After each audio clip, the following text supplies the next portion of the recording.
Assalamualaikum warahmatullahi wabarakatuh. Perkenalkan, saya Dini Siti Aisyah, nomor NIM 11820600027, Prodi Pendidikan Biologi UIN Sunan Gunung Jati Bandung. Saya akan berbicara mengenai struktur dan metabolisme protein. Protein merupakan molekul besar dan kompleks yang disusun oleh subunit yang lebih kecil, yaitu asam amino.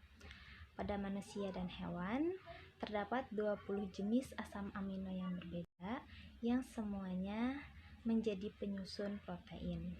Kelompok ini disebut dengan proteinogenik. Ke-20 jenis asam amino ini memiliki sifat yang berbeda-beda karena semuanya memiliki rantai samping yang berbeda-beda. Ada yang bersifat hidrofobik, ada yang bersifat hidrofilik, ada yang bersifat asam, dan juga ada yang bersifat basa. Ke-20 asam amino ini dapat disimbolkan baik dengan satu huruf atau 3 huruf maupun dengan menuliskan secara langsung namanya. Kemudian berapa banyak asam amino yang diperlukan untuk membentuk satu buah protein? Berdasarkan studi yang dilakukan peneliti, rata-rata ukuran asam amino adalah 110 Dalton, sedangkan ukuran rata-rata protein adalah 10-150 kilodalton, atau setara dengan 10.000 sampai 150.000 Dalton. Maka dapat diambil kesimpulan dari sebuah protein tersusun dari 90 sampai 1350 asam amino. Antara asam amino satu dengan asam amino yang lainnya itu disatukan oleh sebuah ikatan peptida. Oleh karena itu, beberapa buah asam amino yang berikatan ini disebut dengan rantai polipeptida. Dalam metabolisme protein terjadi secara katabolisme, di mana senyawa organik kompleks akan dirubah menjadi senyawa yang lebih sederhana, dan juga anabolisme, di mana senyawa yang lebih sederhana akan diubah menjadi senyawa yang lebih kompleks. Berikut ini adalah gambaran umum metabolisme protein. Protein di dalam makanan akan dicerna menjadi bentuk asam amino dan akan diserap di usus. Asam amino ini akan dibawa melalui peredaran darah menuju ke hati untuk mengalami proses metabolisme, yaitu katabolisme asam amino melalui transmisi dan deamilasi. Produknya berupa amino dan kerangka karbon. Jika masih dibutuhkan, amonia ini akan membentuk asam baru. Jika tidak, akan dikeluarkan dalam bentuk urea melalui urin. Proses ini terjadi dalam siklus urea. Sementara kerangka karbon yang diperoleh akan masuk ke dalam siklus asam sitrat dan dapat digunakan untuk membentuk energi. Katabolisme asam amino terjadi melalui 4 tahap. Yang pertama, pemindahan gugus amina. Yang kedua, siklus urea. Yang ketiga, perubahan kerangka karbon. Dan yang keempat, siklus asam sitrat.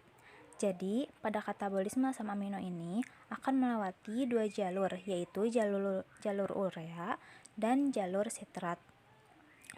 Pada pemindahan gugus amina, di dalamnya terjadi transmisi dan deamilasi.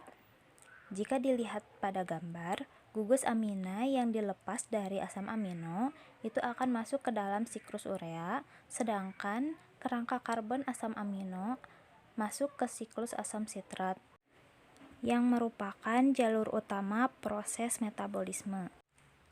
Reaksi transaminasi bertujuan untuk memindahkan gugus amina atau NH2 dari asam amino alpha-ketoglutarate. Karena alpha-ketoglutarate ini menerima gugus amina, maka ikatannya berubah menjadi glutamat.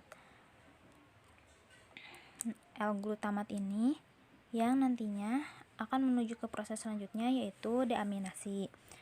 Sementara asam amino yang pertama, karena gugus pertamanya hilang, maka akan menjadi alpha-ketoglutarate. Ada 4 macam enzim yang berperan penting, yaitu alanin, asparat, leusin, dan tirosin. Kenapa glutamat satu-satunya yang bisa dilepaskan gugus aminanya?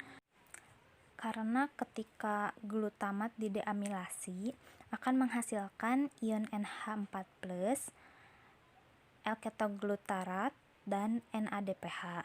Enzim yang mengkatalisnya yaitu enzim L-glutamat di dalam mitokondria.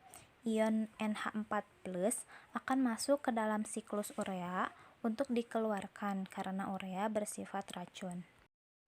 NH4+ yang dihasilkan pada deamilasi akan diubah menjadi barbamoil fosfat dan mengikuti proses siklus urea sehingga terbentuk urea yang siap dikeluarkan dalam urin. Hewan berbeda-beda dalam mengeluarkan urea. Pada mamalia mengeluarkan dalam bentuk urea, pada aves dalam bentuk asam urat, dan pada ikan dalam bentuk amonia secara langsung. Perubahan kerangka karbon itu dengan siklus asam sitrat. Jalur masuknya banyak, seperti pada gambar di samping. Tergantung rantai sampingnya itu seperti apa. Nah, di dalam atom di sebelah kanan, di atom asam amino, itu dilambangkan oleh R besar, itu menandakan rantai samping yang berbeda-beda. Contohnya, kerangka karbon lisin, leusin, phenylene, triptofan, dan tirosin itu akan diubah terlebih dahulu menjadi asetoasetin koenzim A, kemudian diubah menjadi asetil koenzim A, dan diubah menjadi sitrat. Nah, setelah menjadi sitrat, baru bisa memasuki siklus asam sitrat. Senyawa tersebut akan dijadikan senyawa antara dari siklus asam sitrat. Anabolisme berarti berbicara mengenai sintesis. Ini jalur bagaimana asam amino bisa disintesis.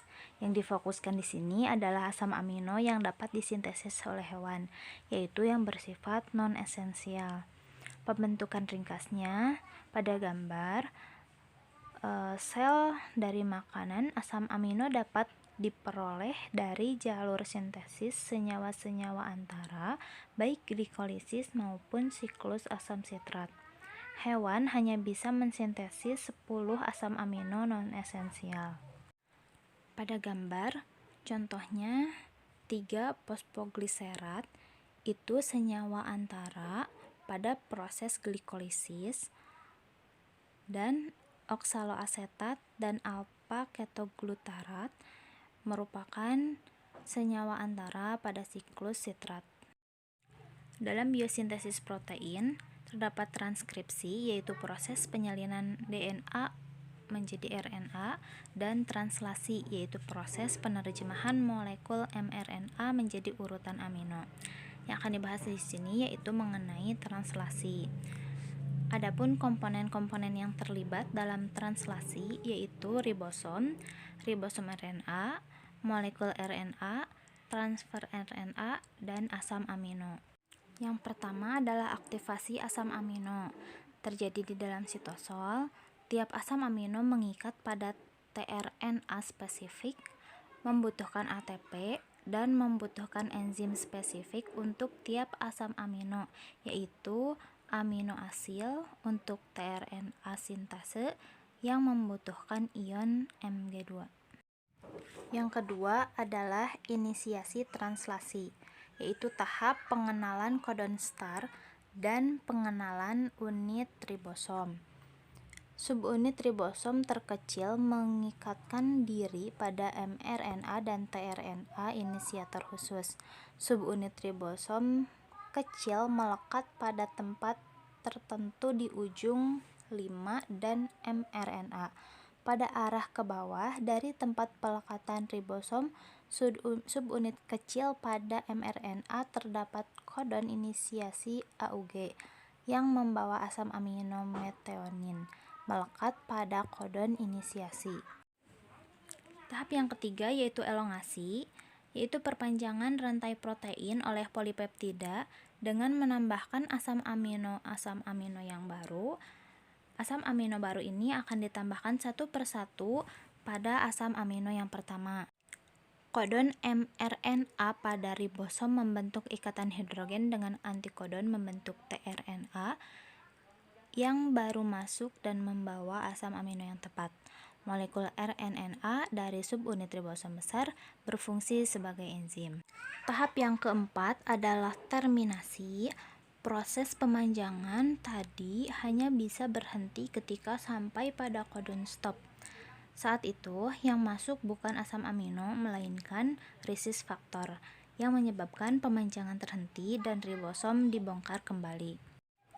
Tahap yang terakhir adalah pemrosesan pasca translasi. Setelah selesai disintesis, protein yang terbentuk akan mengalami proses lebih lanjut agar dapat berfungsi dengan baik. Proses ini disebut dengan folding atau pelipatan, membentuk struktur 3 dimensi yang sempurna. Jika terjadi kesalahan dalam pelipatan ini, maka dapat menyebabkan penyakit seperti sapi gila.